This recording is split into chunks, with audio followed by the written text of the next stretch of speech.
Hello，你好，欢迎回来，Welcome back to Wisdom Wednesday with Johnny Tiger on March 31st, 2021.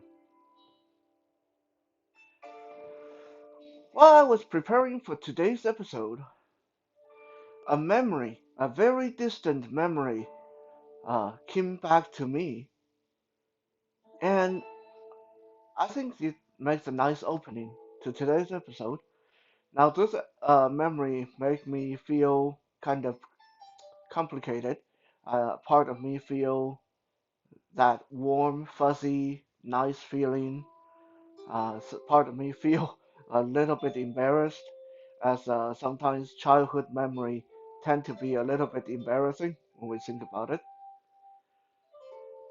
You see, when I was a little boy, we're talking about 6 years old, 5 or 6 years old. Um, I was not very good at making friends. Now, some of you that have never been blind probably don't realize that it is quite a challenge, a totally different set of challenge for blind people to make friends, especially for blind children that has been really sheltered as I had been back then. I mean, my life up to that point consisted of me going to school, me coming home, me watching cartoon, me eating, doing homework, me going to bed, and repeat that about 1,000 times. And that was basically it. I was living in a very wealthy, very rich family. I didn't need to go out of my way to make friends at school, or I didn't really need uh, to go out of my way to find people to talk to, play with, read to me, sing to me. All that was taken care of by the arrangements made by my parents. So as a blind child, I was very, very shy, and I really didn't know how to go about making friends with people. So I went through a bit of a time in kindergarten, grade one, grade two, not having uh, a lot of friends. Um, um, Now today, I'm still not very good at starting conversation. Uh, but if someone can get the conversation started, then I know how to take it from there. Uh, I guess part of that is when you can't really see. This makes things really awkward, actually. I can't even tell you how many times I embarrass myself at the bus stop or on the street when I hear someone say hello behind my back. I turn around with a big smile on my face. Hey, how are you? And the person said, excuse me, I'm on the phone. Oh, okay, well, so am I. That's the only way I have of saving myself from further embarrassment. But it's really embarrassing sometimes. So um, I'm guessing not all blind people have that same problem, but for me, I become a little bit fearful of reaching out to talk to people around me because I have no idea what they are doing. Maybe the person is playing on their phone and I will just be bothering them. Maybe the person is talking on the phone and wasn't talking to me in the first place. Maybe the person uh, have other things going on that I just don't know about. So yeah, once someone can get that conversation started, then I'm fine. I'm totally relaxed. I'm in my own element. I can carry on making friends from there. When I was a little boy, my nanny Maru, who basically took care of my uh, food and comfort and recreation and everything because my parents were never there. So they hired Maru to take care of me. So in many ways, Maru was a mother that I never had. She was more mother to me than my own mom.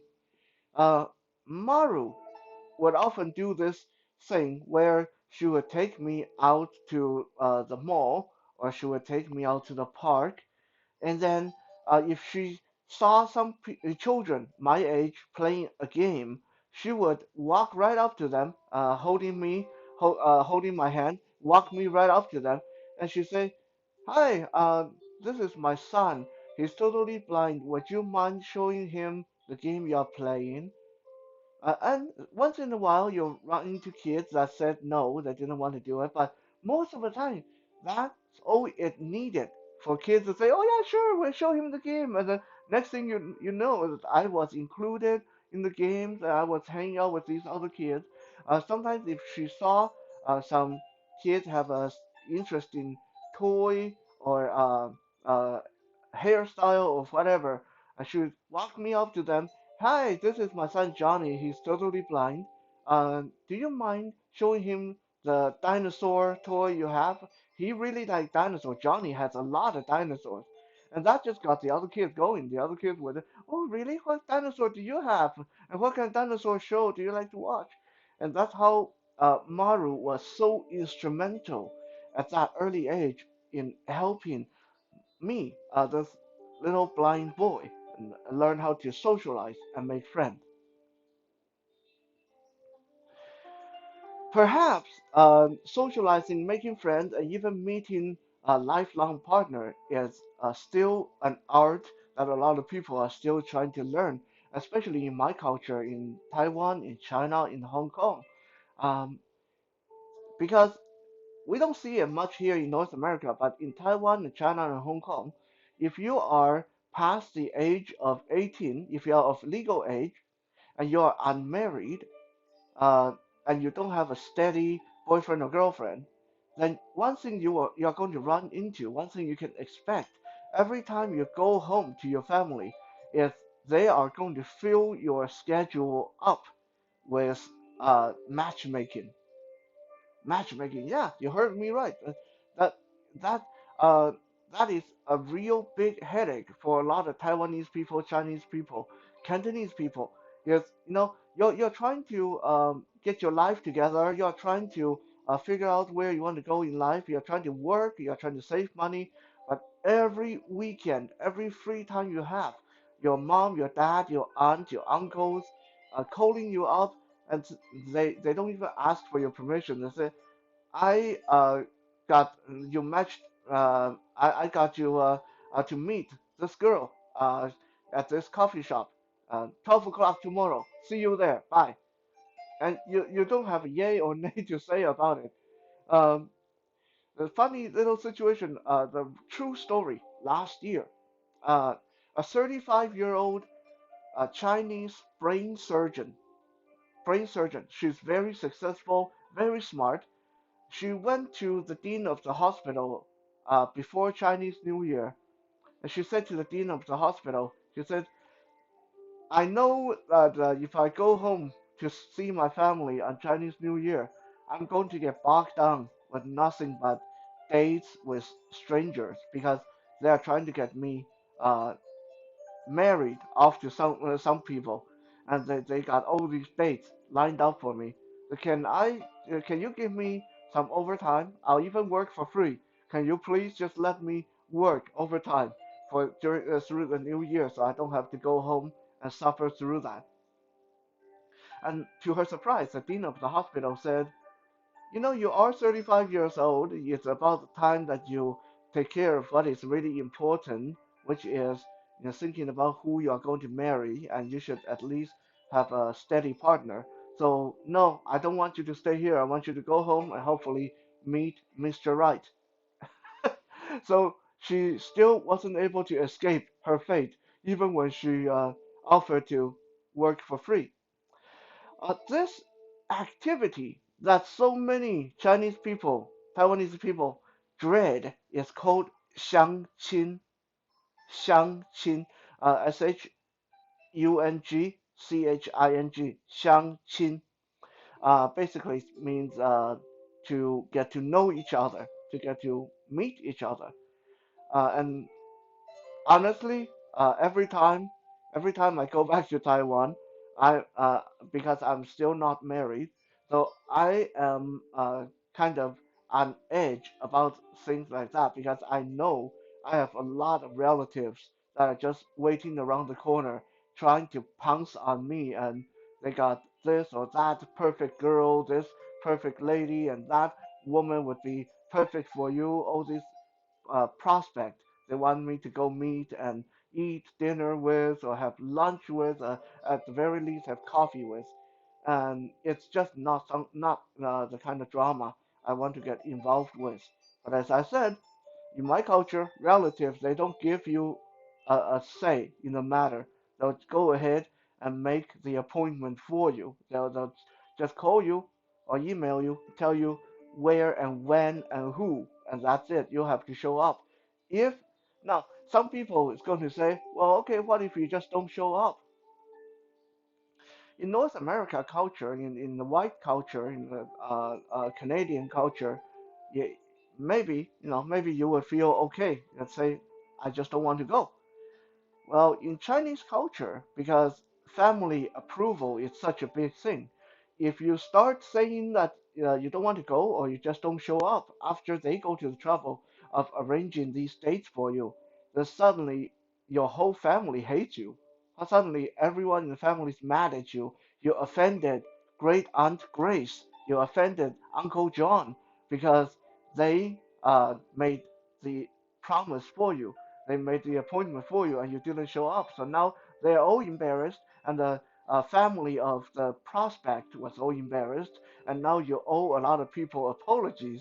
It's just a royal mess when things like that happen.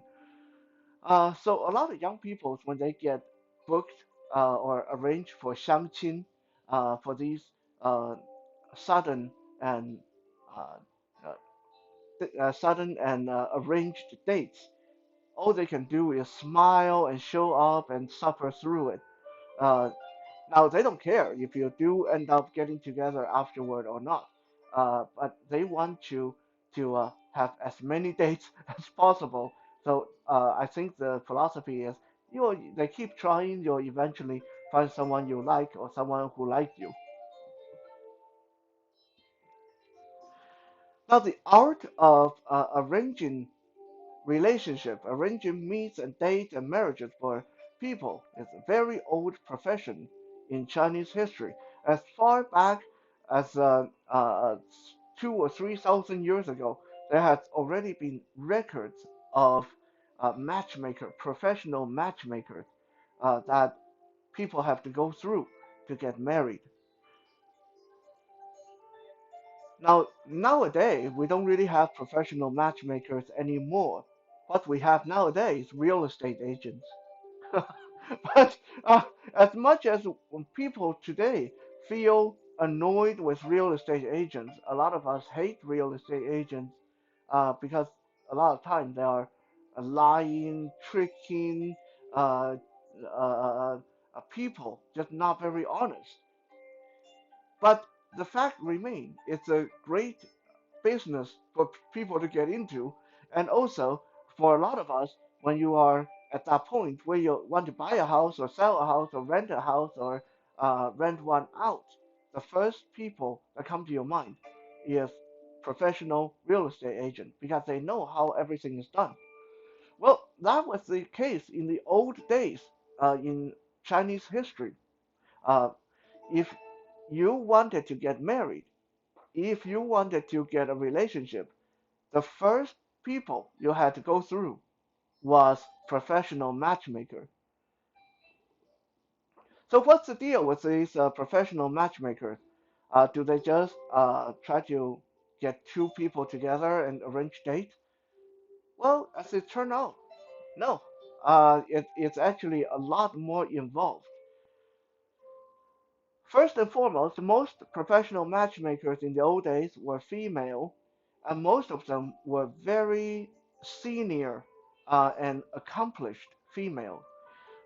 And to be a matchmaker that people would trust, you would have to have a very good personal record. You have to have good credit. You have to have a good reputation for honesty and integrity. Only for that people would trust you enough for you to be a professional matchmaker that people wanted to hire. And this was really important for families, for families that uh, decide if their son or their daughter was to marry someone else's son or someone else's daughter. Quite often, the first test, the first big test on how they're going to decide, yay or nay, is who came to knock on their door. Okay, so for example, if I have a son and my neighbor has a daughter, and I think that my son is the right age to get married, and my son seems to think their daughter is really cute, then what I would have to do in the old days was to spend a lot of money to hire a professional matchmaker. And I would want to hire one that has a very good reputation because that is going to be that first impression. If I hire just anyone, and there's no reason why I couldn't. Back in the old days, there's no licensing, there's no paperwork, so anyone could claim that they wanted to be a matchmaker. So essentially, I can go down to the street corner and hire the homeless guy or homeless lady there and get them to go matchmake for my son. But you can imagine that if I do that, then it's almost certain that it's going to get rejected by the next door because the matchmaker is not a person with splendid record, with impeccable reputation. So who's going to guarantee that the marriage is going to work out? And yes, uh, the biggest function of the matchmaker was both as an insurance, as guarantee, as the marriage counselor, and the final say so on if they can get divorced, if they want to get divorced in the old days. So the matchmaker's job was lifelong. It is not just you get A to marry B and your job is done. No, back then being a matchmaker was a really big deal. You have to guarantee that A is perfectly suited for B and B is perfectly suited for A and that they get together. Any problem they run into with each other, you have to sort it out for them because you were the person who brought them together. That's how big a responsibility matchmakers had in old Chinese day. And matchmakers like that were used all the way up until maybe 70 years ago. So not even that long ago, we still had professional matchmakers that would do that. They would uh, walk around town and they will gather information and they will have two lists. Okay, here on the left is a list of boys or young men looking for prospect. On the right, we have a list of young lady, eligible young lady. So I'm going to go home and look at their each one of their background. Okay, how much do I know about their family? How much do I know about their reputation? How much do I know about their credit? How much do I know about their likes and dislikes, their personality? So being a matchmaker means that you have to do a whole lot of research, a whole lot of socializing. You have to know the subject. You can't just say, okay, Ken is looking for a girl and Barbie is looking for a guy, so Ken and Barbie should go together. No, you actually have to know everything that you can know about Ken's family, Ken's interest, Ken's personality, and then you have to know everything about Barbie, and then you have to come to a decision that Ken and Barbie would be perfect for each other, and then you go and convince both family that they would be perfect for each other, and then they get married, and now you are the person that have to guarantee that things go smoothly for the rest of their marriage. If Ken and Barbie was to decide to get divorced in the old days, uh, before they even get to the magistrate, they have to meet with the matchmaker, and the matchmaker have to agree that the ground for divorce was valid. before she would sign the paper, and then you take this paper to the magistrate, and then the magistrate agree to approve the divorce. Otherwise, if the matchmaker say no, it's not that bad, you guys can still work it out. Let's sit down and talk about it. Then you don't get your divorce in the old days. On days when matchmakers had nothing to do, which was not very often, because like I said, to be a matchmaker, you have to be have you have to have good reputation, good track record, good credit. You have to know everyone you're trying to matchmake. You have to understand their family background. So there's a whole lot of research. You have to be ready to sort out any relationship problem because you are also the marriage counselor if they need it, and then you have to uh, constantly worry about sorting out divorces and arguments and fights and cheating and stuff like that. But on days where when a matchmaker really had nothing to do and they had no income, matchmakers became the professional spreader of cheers. In another word, they were like a Chinese Christmas spirits of Christmas. They would go from household to household, and again, these are households that have uh, employed them in the past, maybe a couple that they introduced together, maybe a family whose son or daughter that they helped married off. The matchmaker would go from household to household and just drop in and visit, and they would talk, and then they would bring little gifts and bring a little cheer to each household and see if there's any problem, anything that you need to talk it out with, and then talk with them. So they were crisis counselor, matchmaker, marriage counselor, and spreader of cheers, all rolled into one very busybodied package. Unfortunately, in Chinese tradition, the matchmakers also tend to have a really bad reputation, just like real estate agents and lawyers nowadays. And the only reason is sometimes there are some matchmaker, like I said, anyone could claim to be a matchmaker in the old days. Uh, the only difference is, no, do you have a good reputation? How much money can you charge, and stuff like that? Are you going to be honest? So there were a lot of low lying, uh, uh, uh, despicable people in that profession as well that would twist the truth so much that by the time you realize that they kind of lied to you, they scammed you, it's too late. You're married, and now they are nowhere to be found, and you are having problem getting divorced because remember you need their signature to get a divorce.